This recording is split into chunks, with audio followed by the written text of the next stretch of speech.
este ciclo de conversaciones en torno a las imágenes. Hoy tenemos un gran invitado. Mi nombre es Majo Puga, soy ilustrador, trabajo como jefe de la carrera de ilustración en la sede Quinta Región, acá en Arcos, y estamos también aquí conmigo, parte del equipo de la editorial Agua Derramada, proyecto de Instituto Profesional Arcos, así que le doy la bienvenida también a mi equipo que está aquí acompañándonos. Y bueno, como les decía, el gran invitado de hoy es nada más y nada menos que Claudio Aguilera. Él es periodista de la Universidad de Chile, máster en libros y literatura infantil y juvenil de la Universidad Autónoma de Barcelona, curador, investigador y docente, especializado también en la historia del libro ilustrado, en la ilustración y en la historieta. Fue socio fundador de Galería Plop, que es el primer espacio dedicado a la ilustración y a la historieta y a la gráfica en Chile. Y bueno, también es autor de los libros ilustrados Hermanos, de Quilombo, La cabeza de Elena, junto a la ilustradora Karina Koch, de Zigzag, que fue además premio municipal de literatura, y actualmente de su último libro, 9 kilómetros, de la editorial Ecarés Sur, que también fue premio Marta Brunet. Actualmente es jefe del archivo de láminas y estampas de la Biblioteca Nacional. Así que bueno, les damos la bienvenida. ¿Cómo estás, Claudio? Hola, hola. Hola, ¿cómo están? Querido Majo, muchas gracias por la invitación, muchas gracias a todo el equipo de Agua Derramada por esta oportunidad de conversar sobre estos temas que no siempre uno tiene la oportunidad de profundizar en ellas, así que muy contento de poder conversar y de poder compartir algunas experiencias y que ojalá salgan preguntas también a partir de lo que hablemos y bueno, puede ser una interesante conversación para todos. Bueno, muchas gracias, Claudio, también por asistir. Y bueno, antes de comenzar con las preguntas que tenemos preparadas para ti, decirle a todas las personas que están ahora que pueden dejar también sus consultas en el chat, las vamos a ir leyendo más adelante o les vamos a dar la palabra. Y antes de pasar, también invitarlos a conocer nuestras redes sociales. Estamos en Instagram como Agua Derramada y también tenemos un sitio web bien interesante donde pueden encontrar las anteriores conversaciones y parte de nuestro catálogo. Es www.aguaderramada.arcos.cl.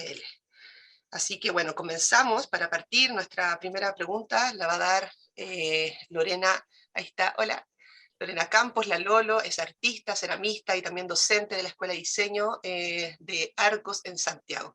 Bienvenida, Hola Lolo, muchas Lorena. gracias. Hola Claudio, ¿cómo estás? Bien, muy bien, gracias. Bueno, vamos a partir con la primera pregunta que siempre se le hace a nuestros invitados y tiene que ver un poco como con tu origen y tu contexto de origen y el contexto de origen de las imágenes que te empiezan a aparecer. Entonces, nosotros sabemos que creciste en Concepción y que luego estudiaste periodismo y nos Sí. gustaría saber cómo aparecieron las imágenes ilustradas en tu vida. Tenemos una presentación para ir acompañando y podemos ir mostrando algunas imágenes. Ahí están. Un poquito más atrás. Eso, ahí estamos. Sí, yo nací en Coronel más bien, muy cerca de Concepción, una zona minera, una zona de sacrificio. Hoy día, una zona bastante maltratada por la industrialización, que ha sufrido, bueno, ha sufrido mucho el capitalismo en general. Todo el desarrollo industrial y capitalista que ha vivido Chile lo sufrió esta comuna.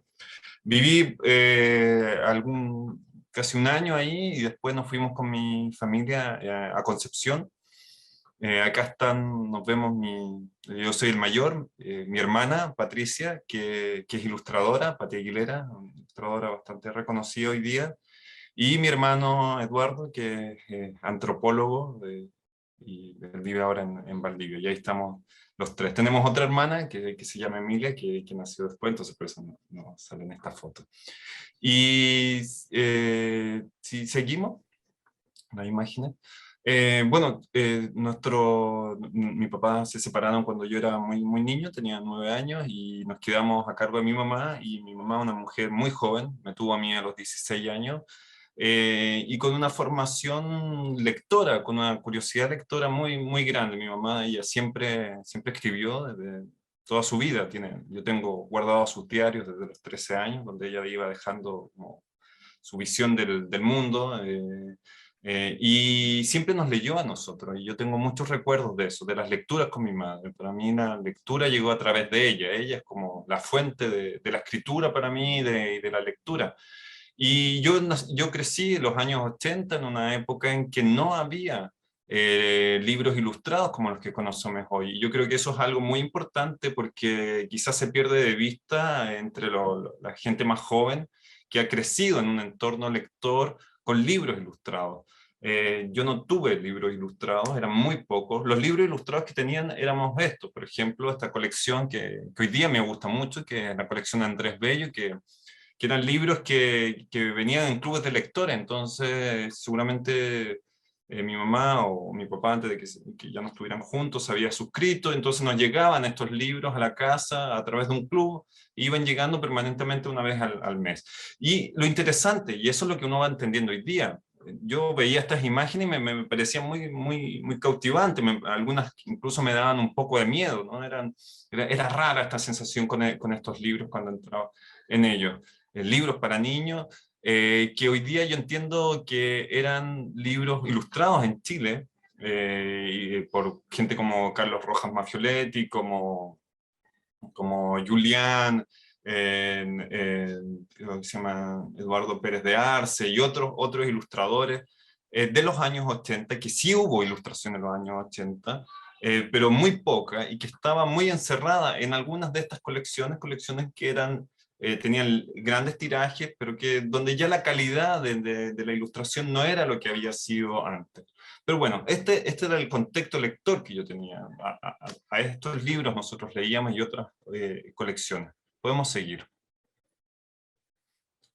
Y por supuesto leía también lo que leían todos los niños de esa época. Yo leía mucho Julio Verne, leía mucho Papelucho, que era lo que estaba disponible. Me gustaba mucho leer, pero mi relación con las imágenes era bastante... Yo no diría que... O sea, no leí mucho cómic cuando niño, a esta edad. Leía literatura. Y esa era mi formación de lector. No tenía acceso a historietas, no recuerdo mucha historieta. Seguimos. Y lo que sí, como todo niño de los 80, vi mucha televisión. Era como, la televisión era, a pesar de que teníamos un canal disponible, vi mucha televisión, horas enteras. Bueno, los padres trabajaban, mi mamá trabajaba, entonces nos quedábamos en la casa y lo que hacíamos en las tardes después del colegio, yo leía, pero también veía mucha televisión, y acá no sé, pues lo reconocen, uno de los personajes que nos marcó mucho, de los Apeninos a los Andes, como toda una serie que es interesante porque muchos de ellos están basados en libros también, entonces famoso libro de los Apeninos a los Andes, donde está Marco, y algunos otros trabajos, algunas otras series que me gustaban mucho, que era por ejemplo UPA, todos los dibujos animados de UPA, donde había una estética. En ese sentido yo no era consciente de eso, pero algo me llamaba la atención, encontraba algo raro en estos dibujos de colores planos, donde descalzado, donde había una imaginería que era muy distinta a los otros tipos de dibujos animados que uno veía. Entonces, estas son las cosas que me iban interesando. Uno se da cuenta después de cómo esto produjo algo en tu visualidad, pero esto era lo que me iba marcando, y con los años lo que he ido haciendo de alguna forma, y se van a dar cuenta con el recorrido, es volver justamente a estos intereses, a la pregunta de ¿quién hacía estos dibujos? ¿Por qué eran así? ¿En qué contexto eran así? Esas preguntas de lo que vi, de lo que leí en mi infancia, es lo que me ha ido siguiendo durante toda mi vida. Entonces, de alguna forma, toda mi trayectoria es responder por esa visualidad que tuve en mi infancia. Seguimos. Y un hito importante para mí en este camino lector fue cuando me trajeron de regalo, un tío me trajo de regalo una cantidad de revistas Mampato. Yo nací en el año 76, Mampato nació en el año 68, para el año 78 ya había cerrado, entonces Yo no fui lector contemporáneo de Mampato, pero me llegaron en estas revistas, y esta, del número 8, justo el año más o menos en que yo nací, el año 76, me llegaron estas revistas y ahí empecé a adentrarme de alguna forma en la historieta. Y es increíble esta experiencia lectora de la infancia, porque ahora que he investigado Mampato, me he dedicado a investigar Mampato, reconozco algunas de las portadas que leí hace 35 años. O sea, cómo la imagen queda en la memoria, queda en la retina y vuelve a uno después de un largo recorrido. Entonces, a ver, me deben haber traído unas 15 revistas Mampato, entonces yo las leía, las releía, y lo divertido o lo triste que eran discontinuadas, entonces yo veía pedacitos de las historias, ¿no? Nunca logré completar todo el arco de las historias, veía un poco eso, pero sí me quedaban grabado estas imágenes. Sigamos.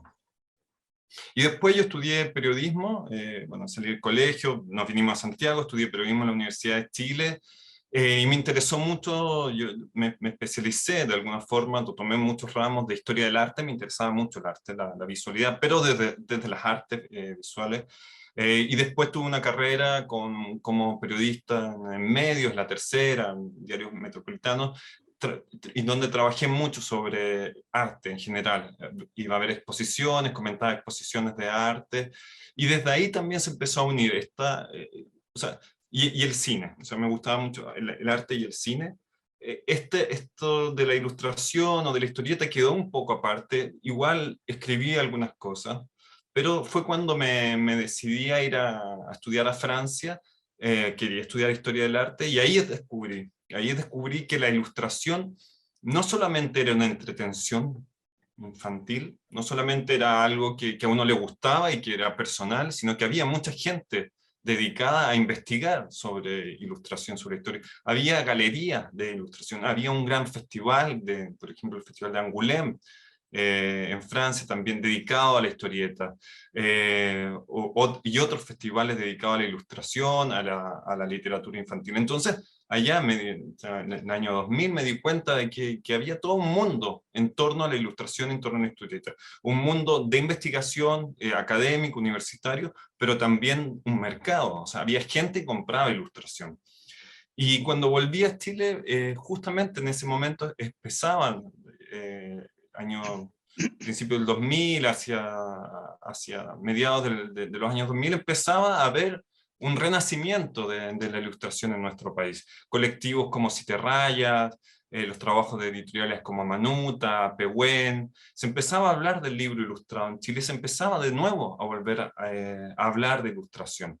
El Siete Rayas con Paloma Valdivia, Alberto Montt, todo ese grupo, estaban haciendo algunas exposiciones, pero nos dábamos cuenta que no había tampoco espacio. Entonces, bueno, mi hermana Patty, que ya había estudiado diseño con su pareja, Fito Holloway, estudiaron los dos diseños, tenían también este interés por la ilustración. Mi pareja Isabel Molina venía de la cultura también, trabajaba en el Ministerio de las Culturas, le interesaban los libros infantiles, y empezamos como muy tímidamente, bueno, ¿y por qué no hacemos un espacio? Y es así como nació Plop Galería en el año 2010, un espacio que para nosotros era muy nuevo en Chile, porque no había un lugar donde la gente pudiera ir a ver ilustración.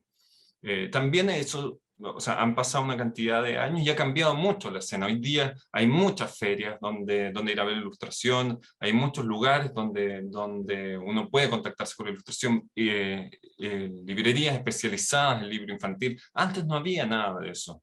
Y Plop fue el primer espacio que empieza a abrir, que empieza a contactar a los ilustradores, a pedirles que expongan, y a partir de eso, a partir de esa historia de la ilustración, me empezó a interesar también, bueno, ¿qué había pasado antes con la ilustración chilena? Y es ahí donde me puse a investigar también sobre esta historia, y a reconocer a ilustradores que habían existido, y a decir, bueno, jóvenes ilustradores chilenos, existe una historia de la ilustración en nuestro país. Y ese es más o menos un resumen de Muy bien. 35, 40 años de vida. Perfecto. Súper, muchas gracias, Claudio. Gracias por la pregunta. Claudio, ¿me escuchas? Sí, te escucho. Ah, voy a tomar yo la palabra a propósito de esa historia fragmentaria que tuviste con los mampatos. Probablemente la pregunta cobra más sentido todavía, ¿no? Leer historias de fragmentos, no la continuidad, de alguna manera hace de todo una suerte de mosaico. Pero vamos a la pregunta. Dice, para ti la ilustración es un modo de narrar, de construcción de un diálogo colectivo. Has dicho que la ilustración, de aquí te cito, mantiene la vocación de contarle algo a alguien. De algún modo esto se opone a la afirmación benjaminiana que dice que luego del fin de la Primera Guerra Mundial se perdió la capacidad de narrar. Nos gustaría nos precisaras el modo como narran las ilustraciones y cómo somos narrados en ellas.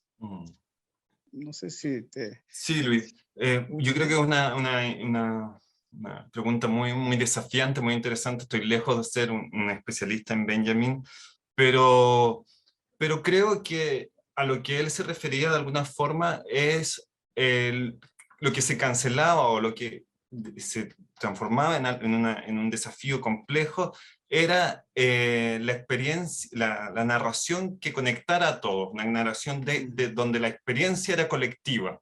Eso se dificultaba, y lo que él decía era que los soldados al volver de la guerra ya no podían narrar lo que habían vivido, porque eran situaciones tan personales que ya no traspasarle a otros esa experiencia se hacía complejo. Entonces, de alguna forma lo que terminaba era una tradición de la narración oral, la traducción, una narración de boca en boca, una narración que era colectiva, era de alguna forma como los cuentos de hadas, ¿o no? Como la Caperucita Roja, donde de alguna forma todos podíamos entender ciertos códigos. Pero si podemos ver algunas imágenes, lo interesante también en Benjamin que él era un apasionado coleccionista de libros infantiles. Sí. Y trabajó mucho, bueno, coleccionista de libros en general, coleccionista de libros infantiles, y trabajó mucho también sobre la ilustración. Le interesaba mucho la ilustración en los libros infantiles. Él decía que de alguna forma la ilustración conectaba directamente con los niños y pasaba, y creo que cito textual, pasaba por sobre la cabeza de los pedagogos. O sea, para él la ilustración era una conexión con el mundo de la infancia, un mundo que le interesaba mucho también. O sea, él siempre estuvo mirando a los niños, le interesaba esta manera de que tienen los niños de desarticular un poco la historia, la narración, de apropiarse de los libros, de apropiarse de la historia, y me imagino que eso también tiene que ver con estos afectos que hay en la infancia con el libro, que los niños tienen esa capacidad de leer 50, 60 veces un mismo libro, y los rayan, y los transforman, y pueden cambiar las historias, pueden rearticular una historia.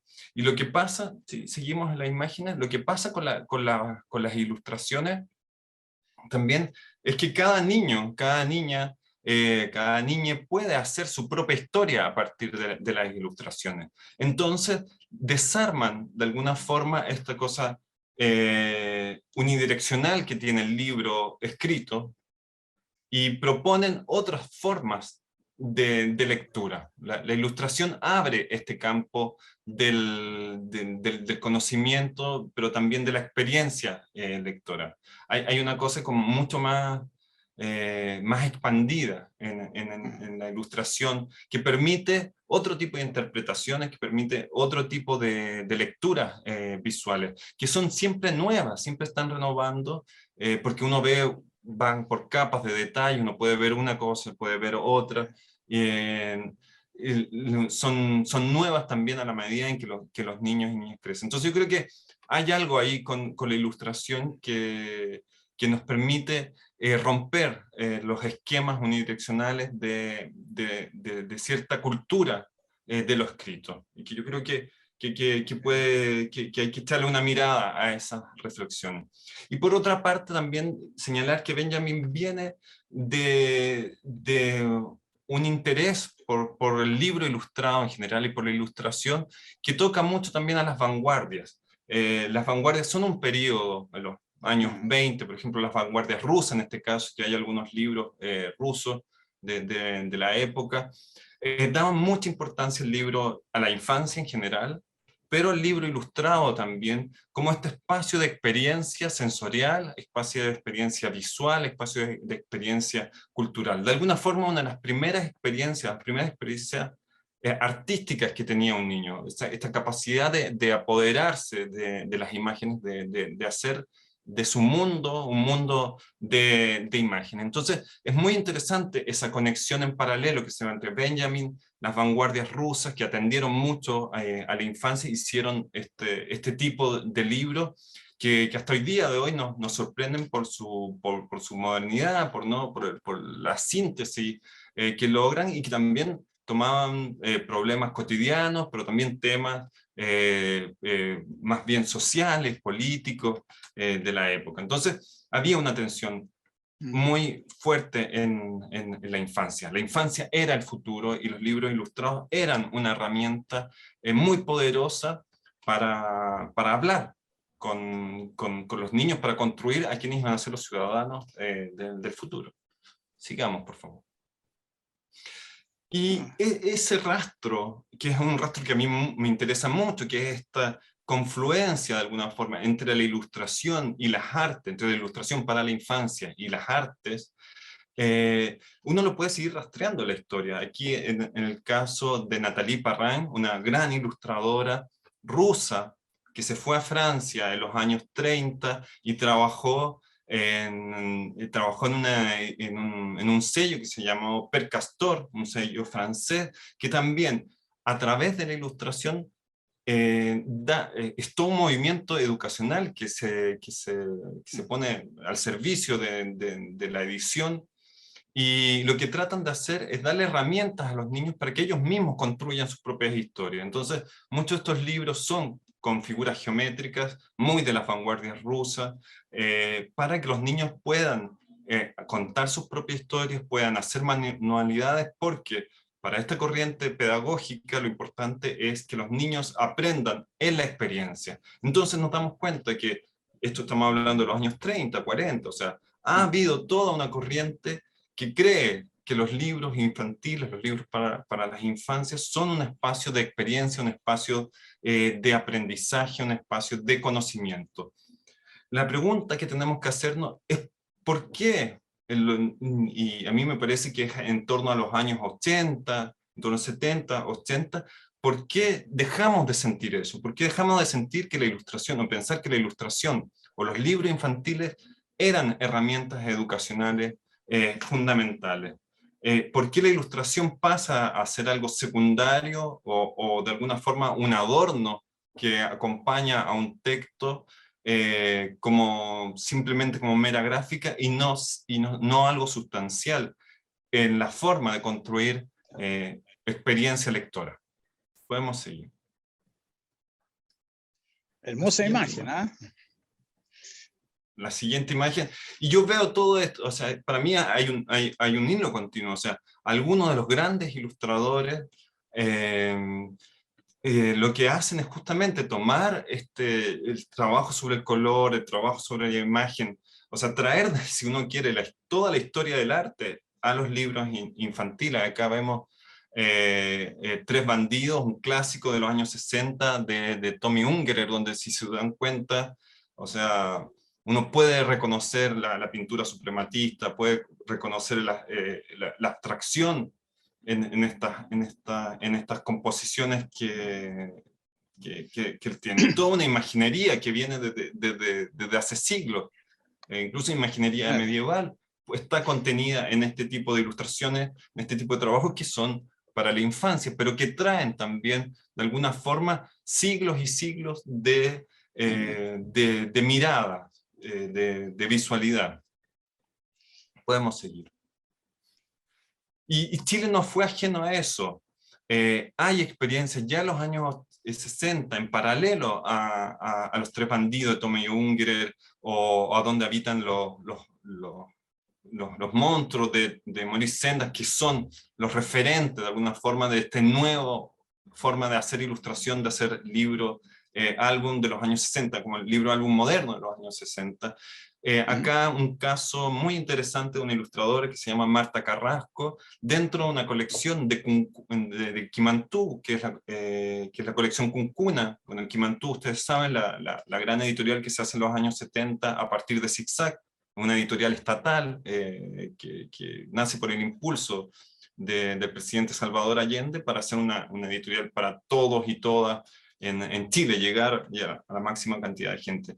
Y este tipo de ilustración, una ilustración muy sintética, una ilustración que trabaja sobre los blancos, ¿no es cierto?, sobre puntos, espacios de color, y que hace referencia totalmente a una tradición artística de la ilustración.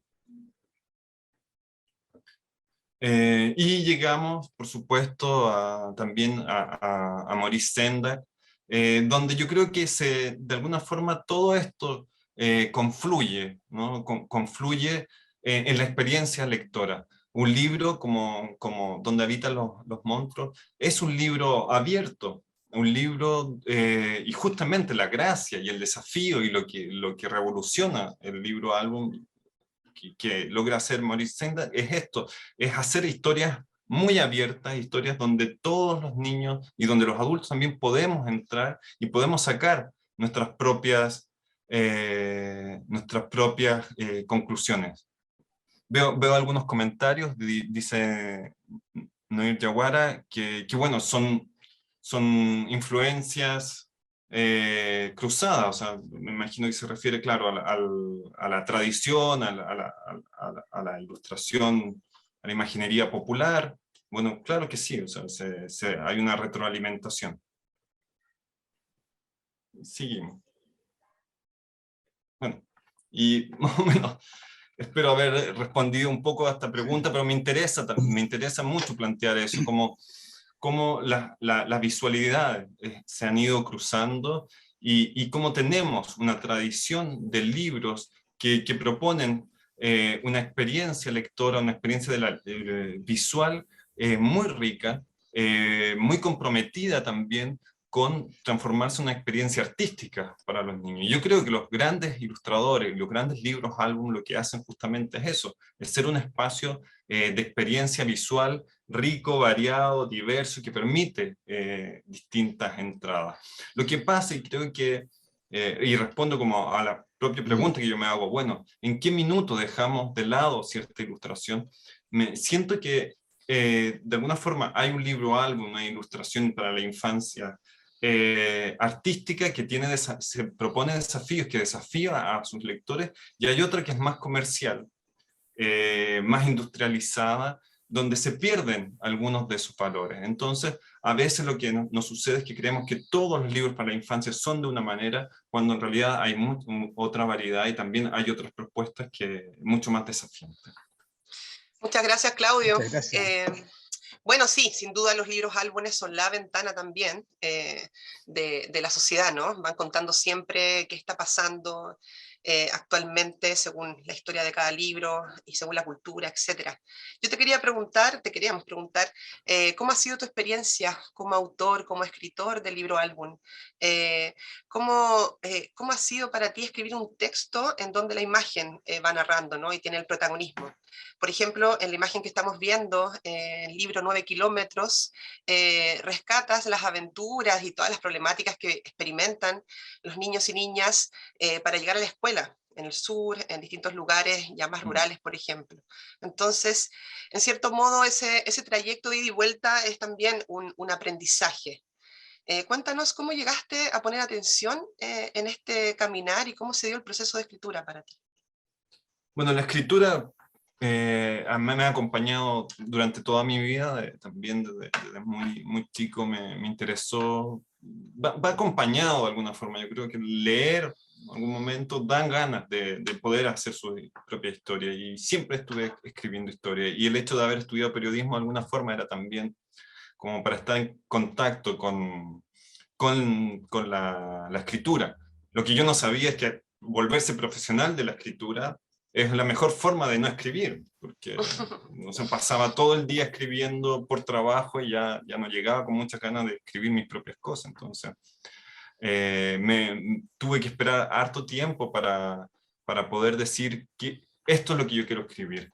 Y de tanto leer, de alguna forma, libros para niños, dije, bueno, quizás yo tengo también algunas historias que contar. Y así nacieron libros como Hermanos, que es una historia muy personal, familiar, que ilustró mi hermana Patti. Han nacido otros libros como Ahí también, que es un libro al que tengo mucho cariño, que es sobre una relación con un padre. La cabeza de Elena, que hice con la gran ilustradora Karina Cox también, donde me preguntaba, y ahí también salen preguntas, o sea, en la cabeza de Elena quería saber qué pasa con los niños y las niñas que se quedan en el hogar cuando los padres se van al trabajo o se van a otro país. Yo recordaba mucho esa sensación de quedarme en la casa y ver a mi mamá partir. Entonces, de alguna forma la niña, la protagonista de La cabeza de Elena, lo que busca los recuerdos de su madre en la casa. Y en el caso de 9 kilómetros fue algo parecido, fue una pregunta. ¿Qué sucede? ¿Qué siente un niño cuando tiene que caminar todos los días en situaciones muy desafiantes, muy complejas? Caminar a la casa, o sea, desde la casa a la escuela, todos los días por obligación. Si podemos pasar a otra imagen. Y esto no es que no es que se me vino la idea así sola, sino que por mi formación de periodista yo leo la prensa constantemente y me llama mucho la atención este tipo de historias, como historias pintorescas de alguna forma, o sea, como en todas las comillas, que era como sorprendente para la prensa o para los lectores que hubieran niños que tuvieran que caminar una cantidad impresionante de kilómetros para llegar a sus escuelas. Y yo me preguntaba siempre, y lo he repetido varias veces, ¿cómo podemos estar hablando de que a 10 años más va a haber naves espaciales que lleguen a Marte y probablemente muy pronto quizás hombres, mujeres lleguen a Marte, y no podemos solucionar cosas tan básicas como el recorrido que tiene que hacer un niño de su casa a su escuela? O sea, considerando que la infancia es fundamental dentro de nuestras sociedades, considerando que la educación para la infancia es fundamental de nuestras sociedades, ¿cómo no podemos tener medios de transporte tan básicos para que lleven a un niño desde su casa a su colegio? Simplemente eso, no estoy pidiendo una nave espacial, sino me preguntaba por qué suceden estas cosas. Y de ahí la pregunta, bueno, ¿qué siente este niño? Estos niños que tienen que caminar en todo el mundo. Yo recolecté historias de distintos países que tienen que caminar hasta sus escuelas. Y es ahí donde el ejercicio que hace un escritor es, como ya no soy un niño, ya no tengo esa experiencia, pero sí tengo experiencias de haber caminado. Entonces uno conecta de alguna forma sus propias experiencias con lo que quiere contar, va vaciando de alguna forma parte de su experiencia. Y se transformó esta en una historia sobre el recorrido, sobre un caminar que tiene momentos duros, tiene momentos de cansancio, pero también caminar es una forma de estar en el presente. Y me interesaba mucho esa capacidad de los niños y niñas de estar en un lugar sin a veces pensar necesariamente en lo que va a pasar mañana, pasado, o lo que ya pasó, sino que estar aquí. Y en el estar aquí, uno se conecta con el entorno. Entonces me interesaba mucho esa conexión con el entorno, con lo que sucedía, con las aves, con el paisaje, con el terreno, hacerse parte de lo que estaba del paisaje. Y fue así como escribí esta historia, 9 kilómetros, que era una historia donde me interesaba mucho también la palabra. Un escritor trabaja con la Estamos palabra. viendo un boceto original, Claudio. Sí, sí. Wow. Entonces me interesaba trabajar con la palabra. Y escribí un texto, se lo pasé a la editorial Caré Sur, que lo acogió y le entregó, después de varias vueltas, después de mucho tiempo, le entregaron el texto a Gabriela Lyon, que es una maravillosa ilustradora chilena que ha hecho varios libros con Caré, y ella empezó a apropiarse de esta historia. Y yo creo que ahí es fundamental, o sea, un buen ilustrador no hace sus ilustraciones solamente a partir de un texto. Un buen ilustrador lo que hace es toma este texto, lo digiere de alguna forma, lo incorpora en sí mismo y construye una nueva narrativa a partir de ese texto. Entonces, por eso, ahí es donde las imágenes hablan de alguna forma, ¿no? Cuando proponen una lectura. Y me gusta mucho el libro álbum como formato porque no es el texto, no es la ilustración, es algo que sucede entre los dos. Como decía Maurice Sendak, es el tejido que se arma entre la ilustración y la imagen. Es algo nuevo, que no está ni en el texto ni está en la ilustración, está en el conjunto que sucede en el lector. O sea, finalmente el libro álbum pasa en la cabeza del lector, no pasa en las páginas. Y eso, por eso siempre es nuevo, por eso siempre es distinto, por eso es algo, una lectura novedosa. Y es un libro donde ella también estaba buscando el lugar, porque en el texto que yo escribí, y eso es algo maravilloso en la ilustración, el texto que yo escribí, no hay nada, no hay referencias a un paisaje específico. Para mí el paisaje es mucho más interior. Yo de lo que hablo en mi texto es de lo que sucede dentro del niño. Entonces el desafío para la ilustradora, para Gabriela, en este caso, era dar un ambiente, dónde estaba este niño. Y ella empieza a tomar decisiones. Y a mí eso me fascina de la ilustración, porque uno entrega un texto y después de un tiempo le devuelven un regalo, o sea, como algo maravilloso que nunca pensé yo. Nunca pensé que esto iban a ser los paisajes. No imaginé el lugar exacto donde iba a estar el niño. Eh, Ese es el aporte del ilustrador. Y por eso los ilustradores son coautores también de un libro, porque hacen una propia interpretación de lo que está y cuentan con sus propios recursos esta imagen. Y ella fue a Chiloé y ahí descubrió a estos niños que estaban buscando unas vacas en una isla de Chiloé, y empezó a seguirlos y caminó 9 kilómetros y los acompañó y empezó a captar las luces, la forma en que ellos cruzaban los cercos, cómo se movían por este espacio rural. Sigamos. Y así es, un trabajo de ir fijándose, boceto, corrección. En este rol también el libro álbum no es solamente del ilustrador ni del escritor, es también del editor, del diseñador. Hay un equipo en torno a un libro. Entonces, por eso también son tan interesantes, porque uno no trabaja en solitario, uno hace una parte que es solitaria, pero después trabaja en un conjunto, en donde cada uno de estos integrantes va velando por el buen resultado del libro. Cómo va a ser el personaje, de qué edad va a ser, todas esas son decisiones que va tomando el ilustrador en conjunto con el editor, y a veces yo me iban mandando algunas cosas y yo daba algunas opiniones, pero también respeto mucho el trabajo de los ilustradores y me gusta que haya espacio para que ellos puedan trabajar. Sigamos. Y también este recorrido, estos 9 kilómetros, alguien me preguntaba por qué 9 kilómetros, ni 10, ni 12. Bueno, pudo haber sido 2 kilómetros, pudo haber sido 3 kilómetros. Traté de encontrar un promedio entre todas las caminatas que vi. Había niños que caminaban muchísimo, 15 kilómetros. Pero si uno piensa también, 9 kilómetros, que son más o menos 4,5 de ida y 4,5 de vuelta, representan casi una hora y media de camino. Entonces me parecía que funcionaba bien simbólicamente, porque es una cantidad importante. Pero sin ser exageradamente importante. Y ahí veíamos antes un mapa de este recorrido, o sea, hubo recrear un recorrido que pudiera ser real, ¿no? Y donde va pasando por distintos lugares. Entonces, en esta caminata él también descubre, junto con nosotros, con él, vamos descubriendo un camino, un lugar, un espacio. Y aquí ya vamos llegando al boceto de cómo va a ser este niño, cuáles van a ser sus ropas, cuáles van a ser después, bueno, la paleta y el lugar donde se va a encontrar. Y ahí Gabriela hizo un maravilloso trabajo en acrílico, todo es pintura, y donde es impresionante la forma en que ella capta las luces. Yo hace unos 3 meses pude ir a presentar el libro en Chiloé, Y era increíble porque era estar dentro del libro. Yo nunca había estado, o sea, había estado en Chiloé, pero no escribí el libro pensando en Chiloé.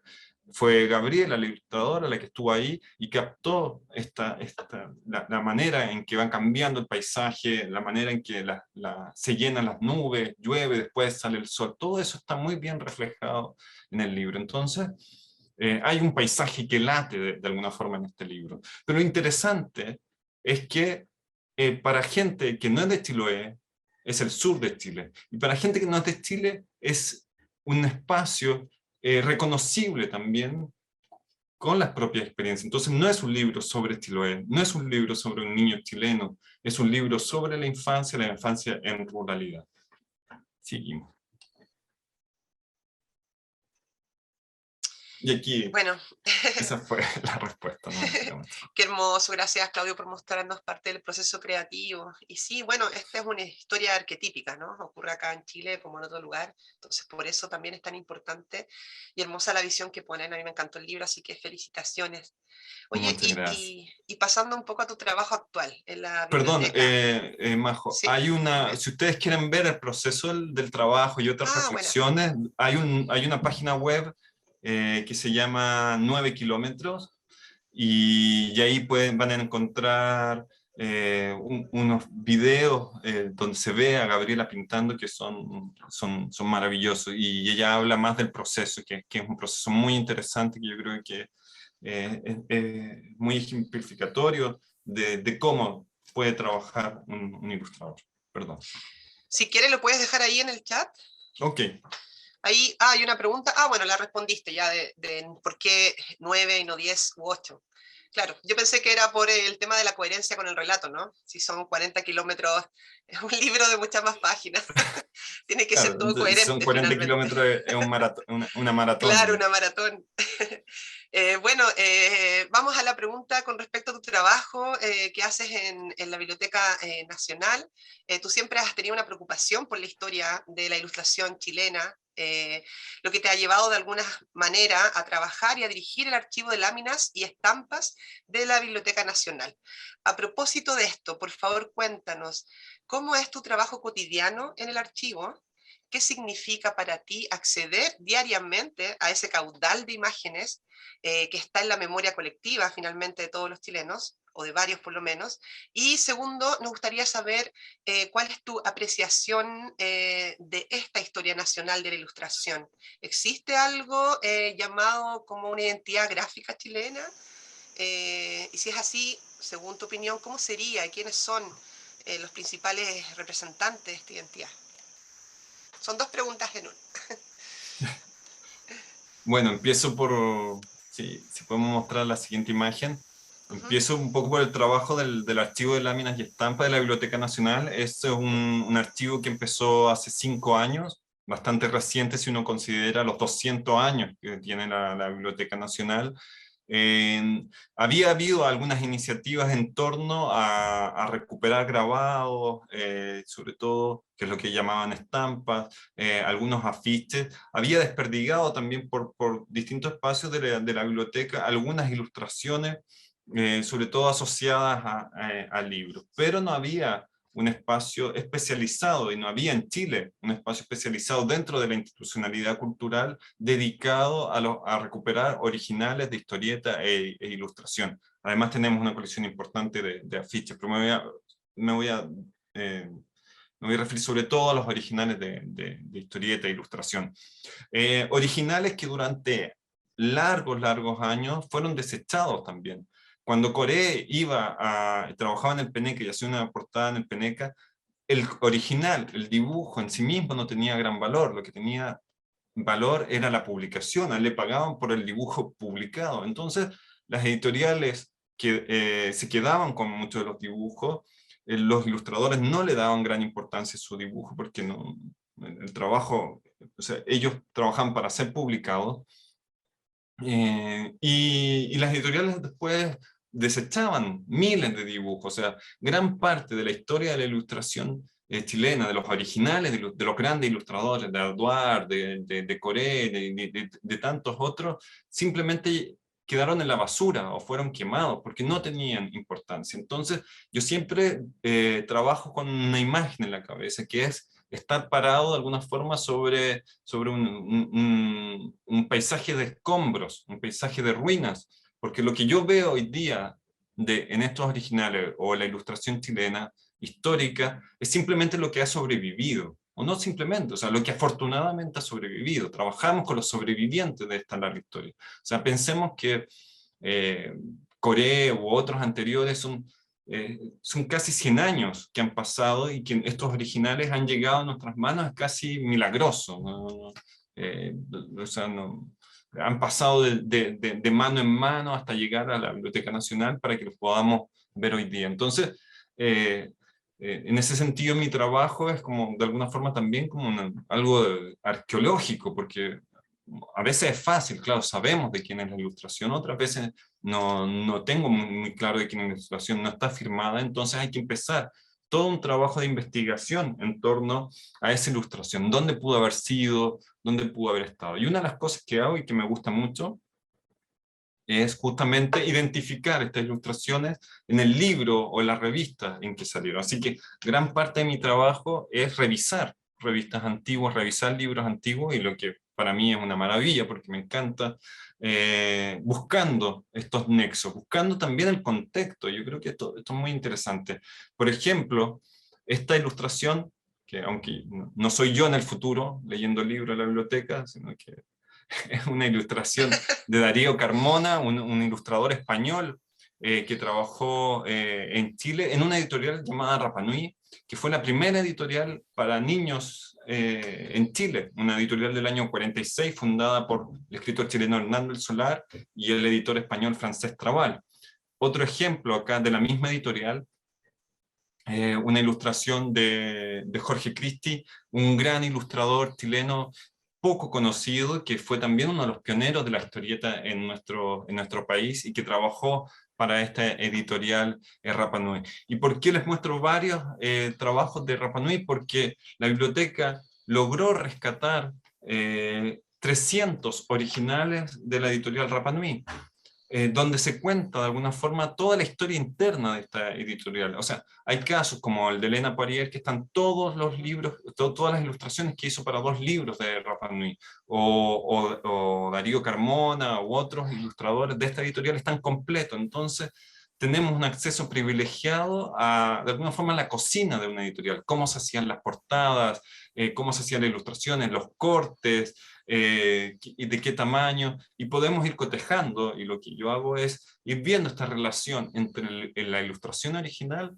y el impreso. Y esta colección, podemos seguir, esta colección me parece realmente un tesoro nacional, porque en este caso Elena Poirier, por ejemplo, vemos cómo de un libro de Hernández Solar, cuando el viento desapareció, el tamaño del original, la forma en que está dibujado el original y su reproducción. Porque está siempre la ilustración, esa tensión entre hacer un dibujo y que el dibujo esté impreso. Entonces, este es un trabajo casi arqueológico de ir mirando cada una de las ilustraciones, ir ubicándolo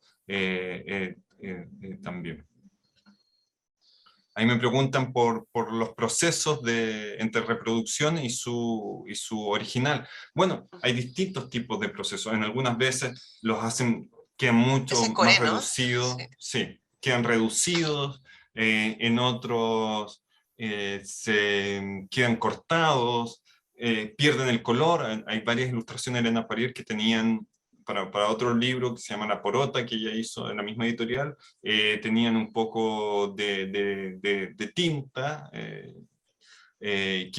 o sea, una tinta anaranjada, y que no pasaron a la impresión. Entonces hay cambios, hay decisiones. ¿Por qué? Porque los libros ilustrados y porque la ilustración también está mediatizada por un editor, por opciones económicas, o sea, cuánto puede invertir la editorial en imprimir en color, o imprimir en blanco y negro, o el tamaño, o los ajustes. Entonces también los ilustradores son parte de alguna forma de una maquinaria editorial, y siempre se producen estas tensiones. Entonces, claro, acá anteriormente esta es una portada de Coré. Los trabajos de Coré son muy interesantes porque de esta portada puede haber el dibujo, pero también está la acuarela, como él la veía pintada, pero también está todo el proceso de impresión que él tenía que ir marcando los distintos colores para que después en la imprenta los pudieran reproducir. Continuamos. En este caso, volvemos a estas obsesiones mías. En el caso de Mampato también encontramos la ilustración original para esta portada de la revista Mampato, de Jorge Castillo, un gran ilustrador. Otro de los autores que me interesa mucho ha sido Pepo, y acá también la publicación en el Mercurio y el original. El original es de tamaño carta, incluso un poco más grande, y por supuesto en la impresión es mucho más reducido, y vemos ahí hay un montón de pérdida de información, ¿no? en la reproducción. O sea, si uno se acercara a este dibujo original, puede ver el tramado, la forma en que hace el trazo dándole valor a la línea. Pepo en la manga se pierde también cómo trabaja con el pincel seco, ¿no? Ya no tiene tinta, él sigue dándole vueltas. O sea, es algo muy manual, muy físico también en su trabajo, y que para mí es una de las obras más bellas que tiene Pepo. Podemos continuar. Y uno de los grandes rescates que hemos logrado hacer es todo el archivo de una gran ilustradora llamada Marta Carrasco, la ilustradora conocida también por ser en los años 80, la ilustradora de muchos de las ediciones de Papelucho, pero también, o sea, uno de los temas importantes en la historia de la ilustración era la ausencia, o ha sido la ausencia de mujeres, históricamente, muy pocas. Elena Parier, y dos o tres más. Y Marta Carrasco, nos damos cuenta que fue una mujer que estuvo desde los años 70 muy involucrada haciendo historieta, y en ese sentido es una de las pioneras de la historieta chilena, haciendo historieta en Cabro Chico y en algunas otras publicaciones, y ilustrando un sinnúmero de libros hasta su muerte en el año 2000. Entonces, ahí tenemos cerca de 5.000 dibujos de ella que estamos trabajando, estamos investigando, se ha hecho exposiciones para, bueno, reivindicar de alguna forma su nombre y su espacio en la ilustración chilena. Me pregunta si tenemos originales de historietas. Sí, tenemos originales de historietas de Temolobos, de Pepo. Hay algunos trabajos de Vicar, muy interesantes, de Nato, otro gran dibujante, y también de gente contemporánea, porque en gran parte este archivo se abastece de donaciones. Entonces ha llegado gente como Claudio Rocco, por ejemplo, que hizo donación completa de 2 de sus libros, o Francisca Cárcamo, Panchuley, Raquel Echenique, y varios más que se han acercado a nosotros, Tomás Cisterna, bueno, Ismael Espinosa también, puros dibujantes contemporáneos que han dicho, bueno, me interesa que mi trabajo quede para la historia, porque lo que hace la Biblioteca Nacional no solamente investigar, conservar, sino que resguardar para el futuro. Y lo que esperamos es que en 50 años más, 100 años más, estos originales sigan ahí para que nuevos investigadores puedan conocerlo. Y si a ustedes les interesan, gran parte de este material está digitalizado en Biblioteca Nacional Digital, donde el archivo de láminas de estampas tiene una sección, y el 90% de nuestros originales que les he comentado están ahí en alta resolución, se pueden ver, se pueden estudiar para distintos propósitos. ¿Podemos seguir? Y acá, bueno, parte de la labor, como les decía, es la conservación, pero también hacemos muchas charlas, van grupos de alumnos, en el Día del Patrimonio hacíamos visitas, entonces también es un espacio abierto para reservar una hora y poder ir con el curso y poder conocer esta historia de los originales, de los afiches que existen y de todo el material que hay. Lo que pasa, claro, durante 2 años por la pandemia se ha suspendido un poco el trabajo, pero es parte de lo que parte de lo que me gusta hacer también, o sea, poder mostrar esta experiencia de los originales, decirle con mucha energía a los jóvenes ilustradores que probablemente nos están escuchando, los jóvenes dibujantes, hay una historia, ustedes tienen abuelos, tienen abuelas, tienen una tradición de donde viene la historieta y la ilustración chilena. Y si podemos continuar. Y también hacemos exposiciones, en este caso hemos hecho exposiciones sobre Condorito, sobre Revista Mampato, Marta Carrasco y otros dibujantes e ilustradores chilenos en la Biblioteca Nacional, y ahora que ha estado cerrada por la pandemia, a través de forma virtual, exposiciones que itineran, que van a distintos lugares y que, bueno, se pueden, una forma de también presentar esta historia a diversos públicos. Me preguntan si hay algún requisito para la donación. No, ninguno. Solo interés de donar. No es necesario donar la obra completa, sino con 3, 4 ilustraciones o dibujos que quieran llevar, son bien recibidos, porque es parte, de alguna forma, uno de los desafíos es tratar de contar, de abarcar esta variedad de ilustraciones e historietas que hay en nuestro país hoy día. Y la segunda pregunta es, bueno, si hay algo, como hay una ilustración en historieta chilena, para mí siempre es una pregunta muy compleja.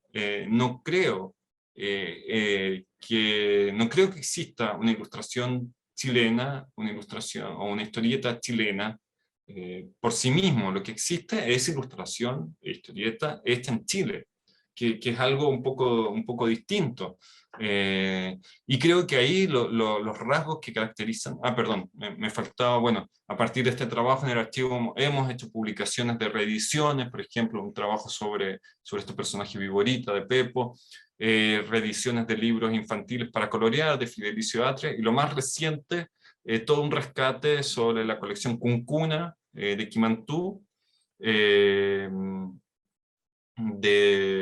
Quimantú, que acaba de salir con la editorial USACH. Entonces se le decía, hay una ilustración hecha en Chile que tiene que ver también con los medios, con las posibilidades que tenemos en nuestro país. O sea, para mí, los chilenos, si se puede hablar de los chilenos, tiene que ver con los desafíos que tienen los ilustradores e ilustradoras o dibujantes en nuestro país. O sea, un deseo de hacer, pero que muchas veces los espacios no existen o se han ido cerrando o van cambiando. Creo también que con las posibilidades de Internet hoy día es muy difícil de hablar de producciones locales. Hay tendencias globales, hay tendencias transnacionales que van siendo incorporadas a los propios quehaceres en cada país, ¿no? Encuentro muy interesante, por ejemplo, lo que uno podría llamar como un manga a la chilena, donde se va tomando toda una influencia, pero se apropia de alguna forma. Así que, en resumen, me cuesta mucho hablar de los chilenos, de lo local, porque ni siquiera la experiencia de los chilenos es qué es los chilenos. Los chilenos sí. de Santiago, los chilenos de Valparaíso, los chilenos de Chiloé, de Punta Arenas, de Antofagasta, donde son realidades también tan diversas. Así que yo prefiero hablar de una ilustración hecha en Chile, una historieta hecha en nuestro país. Muchas gracias, Claudio.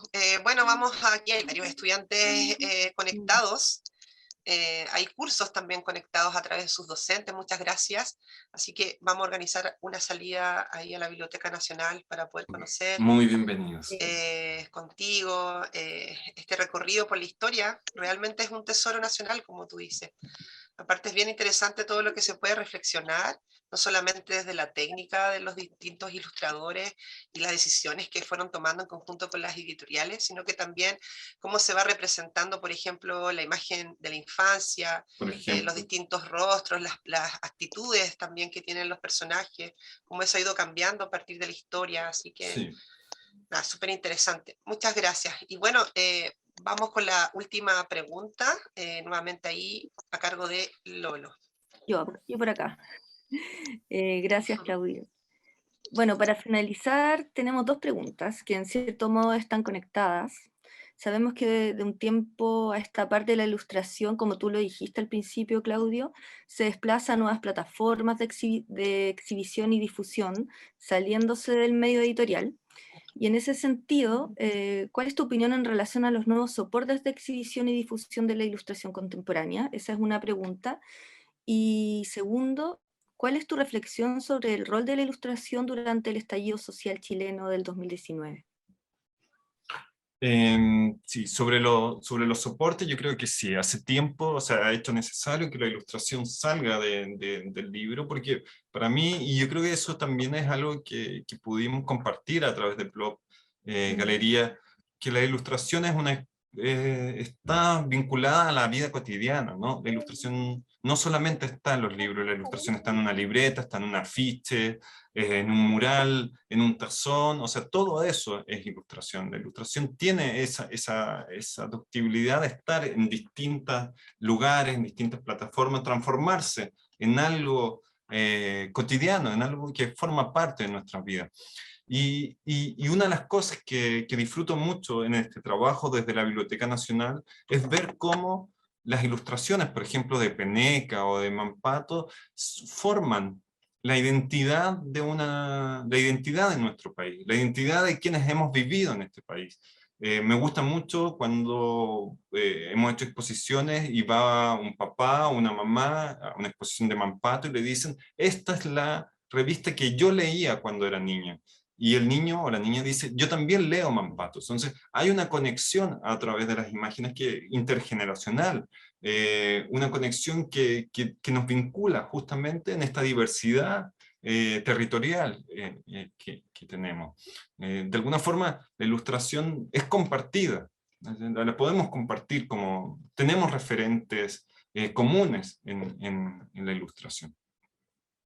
Pero también me parece muy interesante todo lo que está sucediendo, por ejemplo, con el fanzine, siempre. Creo que ahí es donde se está produciendo lo nuevo, lo novedoso.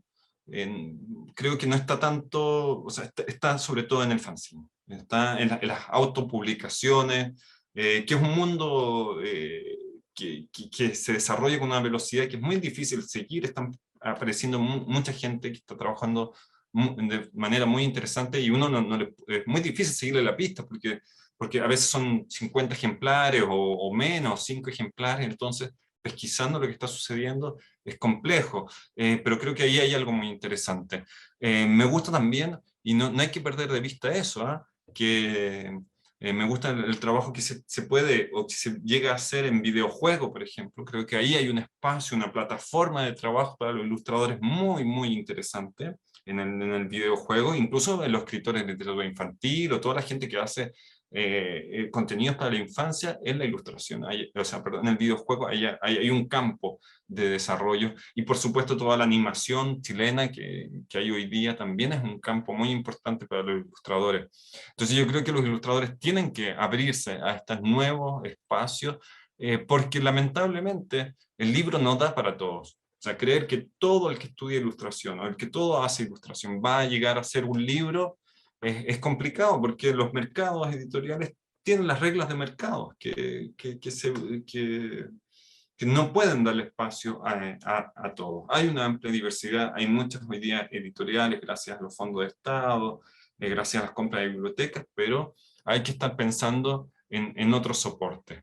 Y en los soportes también que dan las redes sociales, en los soportes que dan las ferias, que dan la autogestión, o sea, un ilustrador tiene la obligación de autogestionarse, de estar moviendo su trabajo, de estar mostrando lo que está haciendo. Nos guste o no, es parte de alguna forma de la tarea de un ilustrador hoy día. Y sobre el estallido social, bueno, yo creo que ahí, lo que sucedió a partir del 19 de octubre, es una de las grandes hitos dentro de la historia de la ilustración y la historieta en nuestro país, porque hasta el 19 de octubre teníamos una cantidad importante de producción historietística, libro ilustrado para la infancia. Pero una de las características de la ilustración siempre ha sido también vincularse con lo que está sucediendo en la sociedad. Es interesante leer, cuando leemos la historia de la ilustración chilena, y de la historieta, de la sátira, del humor gráfico, siempre está vinculado también a grandes momentos históricos, a momentos de agitación social. No sé, lo podemos ver sin ir más lejos, en los años 70, con todo este trabajo en Quimantú, o la Brigada Ramona Parra, o el Mono González, o los hermanos Larrey, Luis Albornoz. Todo ese trabajo nace en esta efervescencia. Y durante la dictadura también hubo una producción importante de afiches, de panfletos, que tenían un contenido gráfico importante, y después todo lo que pasó en las revistas de humor político, con Guillo y con otros autores, y después lo que pasó con Trauque, todo, bueno, todo eso es parte de una efervescencia en un momento social determinado. Hasta ahora yo no sentía que la ilustración estuviera respondiendo a la contingencia de lo que estaba sucediendo. Y entonces los ilustradores historietistas, de alguna forma, lo que es bueno, estaban muy vinculados a narrativas del yo, o sea, como a la autobiografía, a cierto tipo de narraciones históricas, documentales, que es muy interesante, pero ese diálogo con el acontecimiento, con lo que estaba sucediendo, quedaba relegado en algunos dibujantes como Mala Imagen y otros que hacían humor gráfico.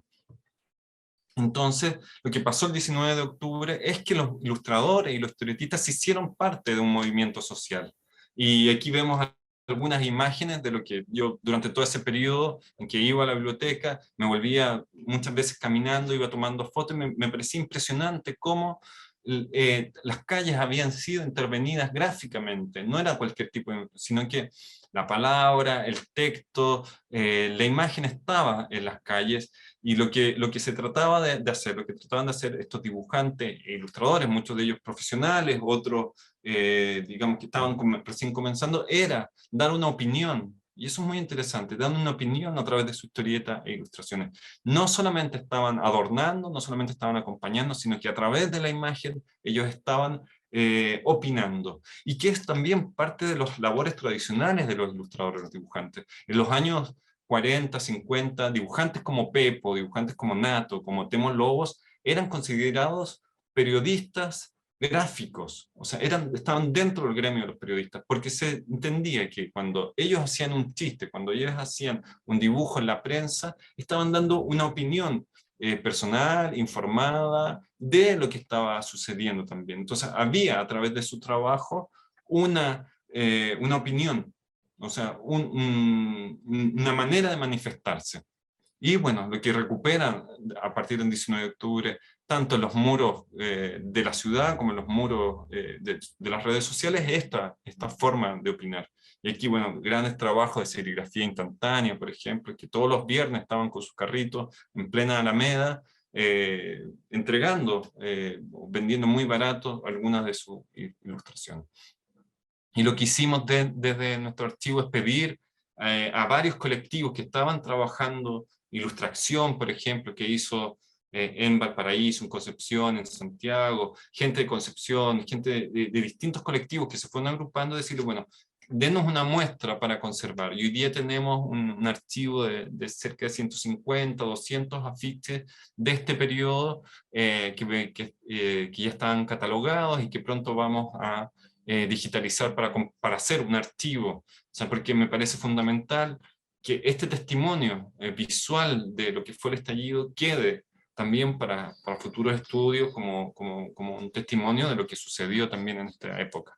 Creo que hay un par de otras imágenes, o sea, imágenes muy distintas, algunas que eran muy rápidas, otras que eran muy organizadas, eran con un deseo estético muy grande.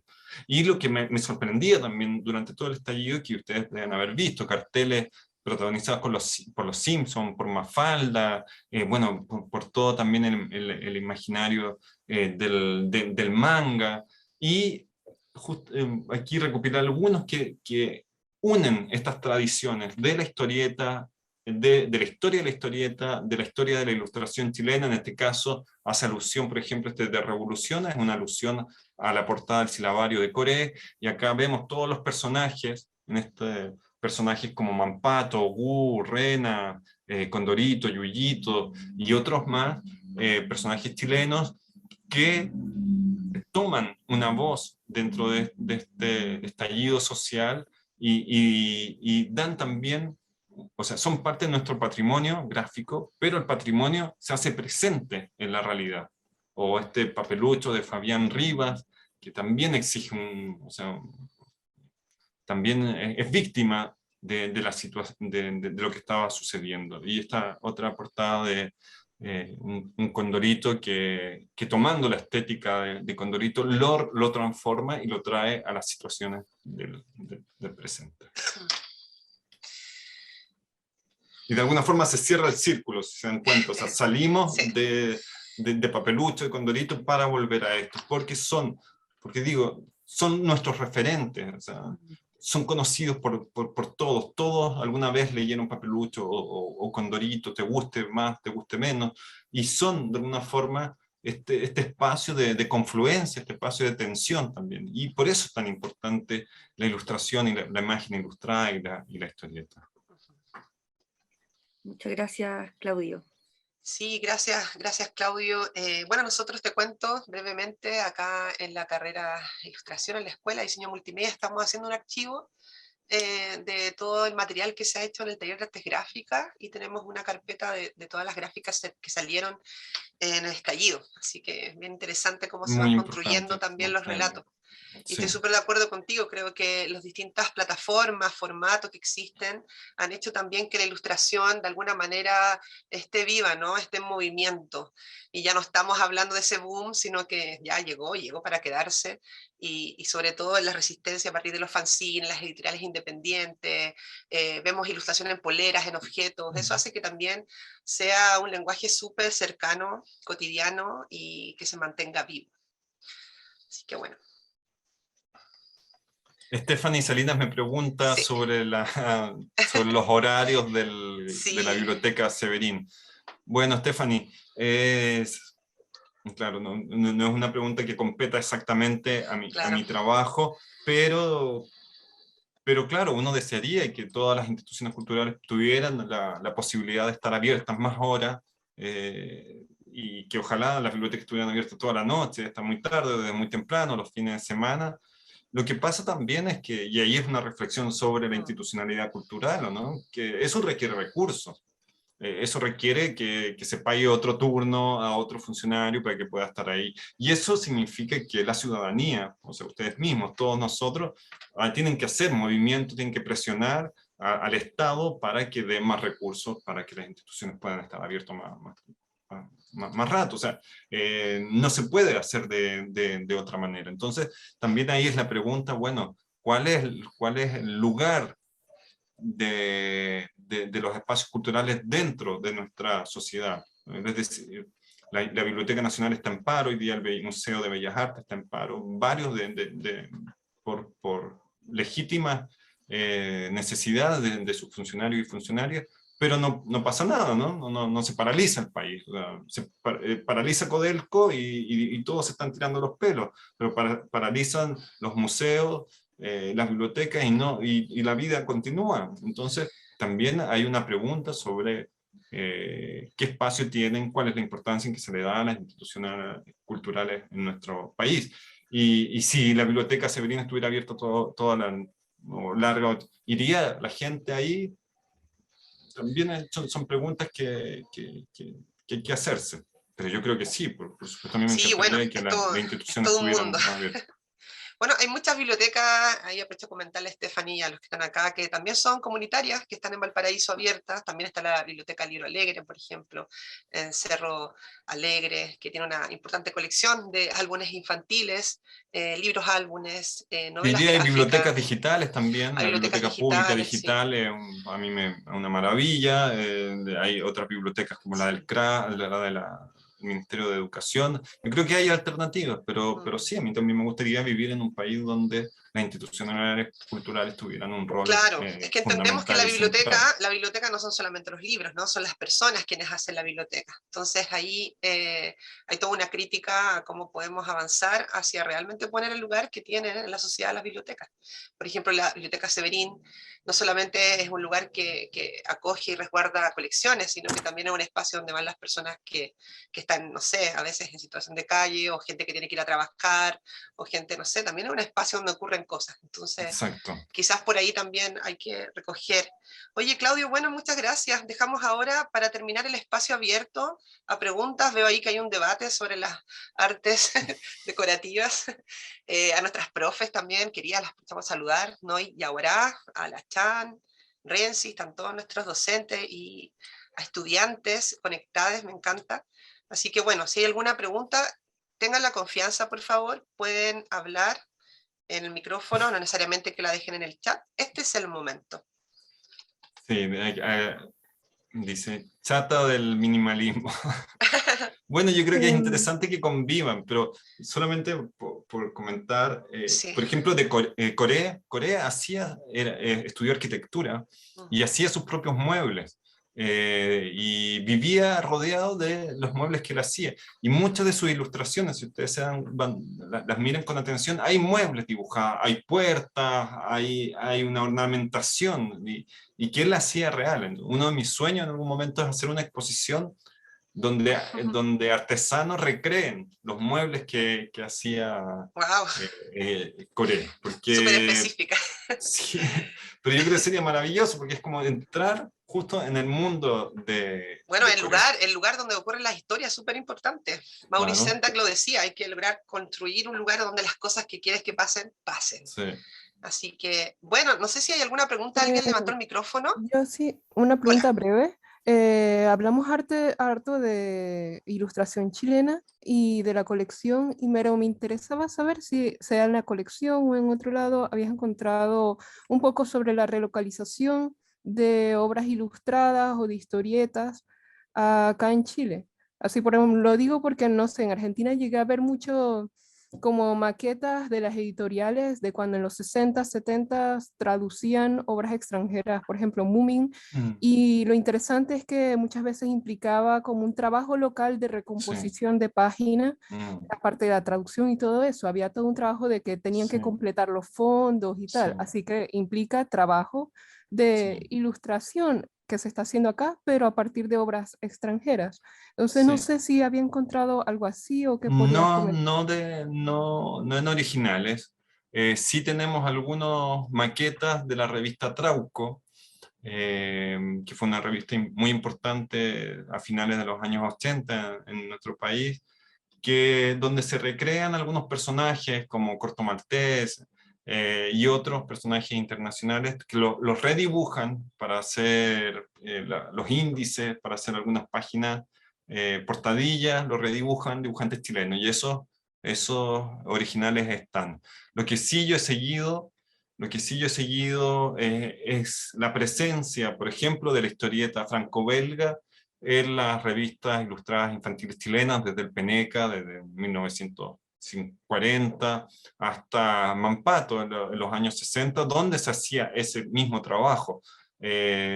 No sé muy bien si con compra de derechos o no, un poco más a la mala, pero se hacían traducciones locales, se completaba, por ejemplo, si el personaje estaba leyendo la revista francesa Tintín, alguien le ponía que estaba leyendo el Peneca, o sea, había un trabajo viñeta a viñeta y había una traducción local que no necesariamente corresponde a la traducción canónica. Y además era muy pronto, o sea, salía en Francia un álbum y 2 años después ya estaba publicado en el Peneca y traducido en el Peneca. Lo que me gusta mucho de eso es como estas como influencias que llegan, y pensar que los niños y niñas chilenos pudieron leer trabajos hechos fuera del país, también enriqueciendo su forma de lectura. Entonces, también estas revistas como espacio de una apertura a otras experiencias historietísticas, otras experiencias, otro tipo de trabajo.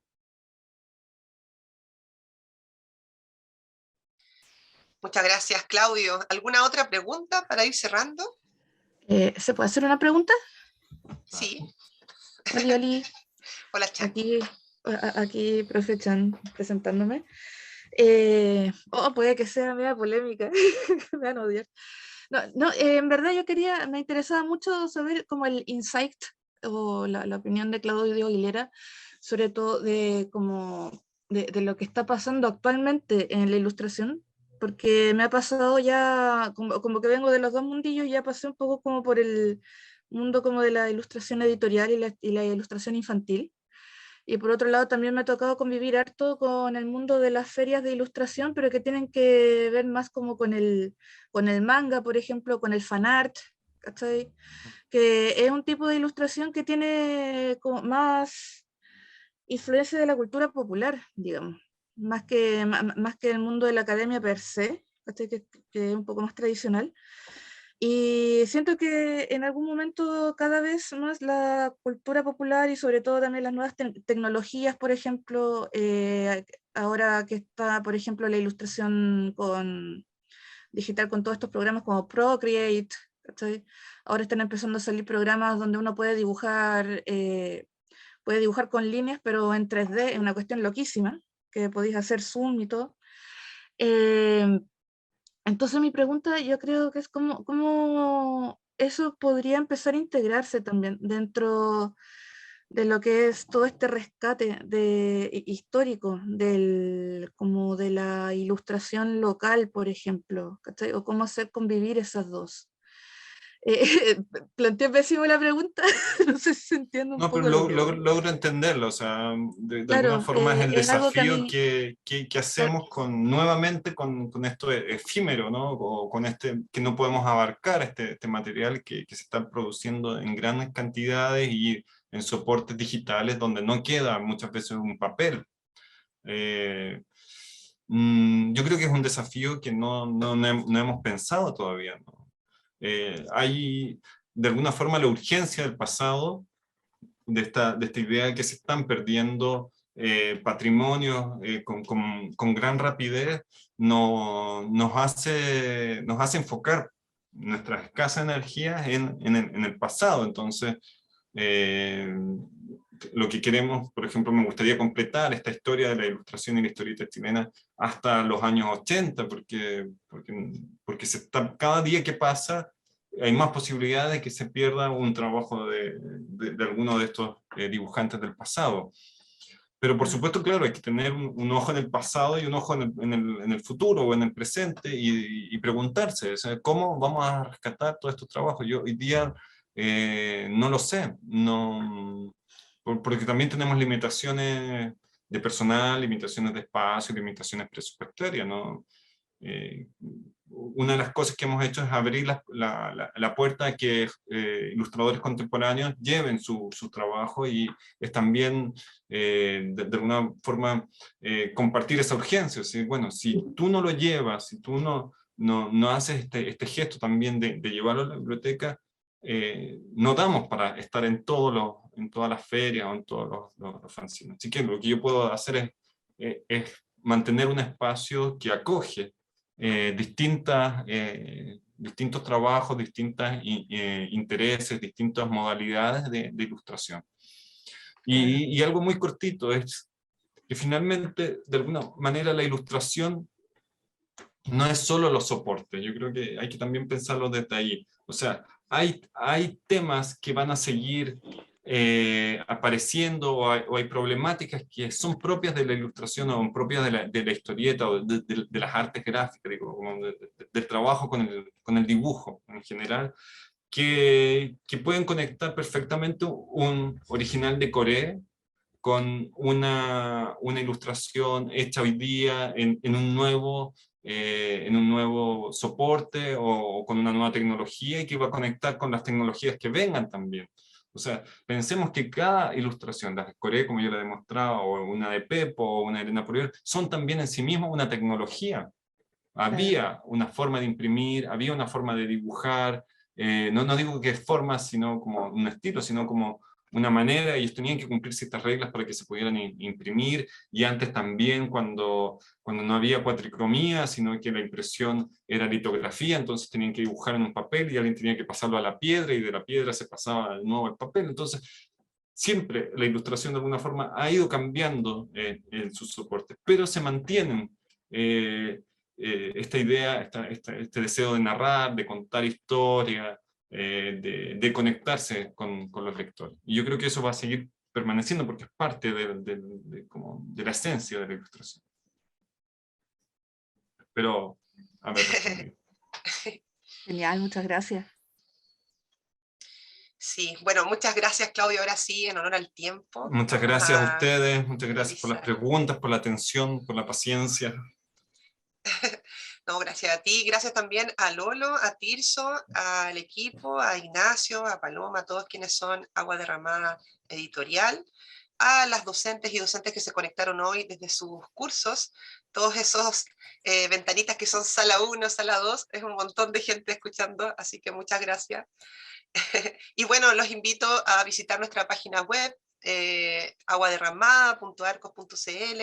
Ahí pueden también conectarse con el canal de YouTube de Arcos, en donde están las versiones anteriores que hemos estado hablando sobre las imágenes, sobre los videojuegos, etc. Y prontamente se vienen lanzamientos de libros, así que atentos ahí a las novedades de la editorial del Instituto Profesional Arcos. Así que muchas gracias, Claudio, nuevamente, también en nombre de la carrera de Ilustración, de la Escuela de Diseño, te agradecemos. Muchas gracias a todos ustedes, a todas, a todos, por haber compartido este espacio y nos vemos pronto. Nos vemos. Bye, bye.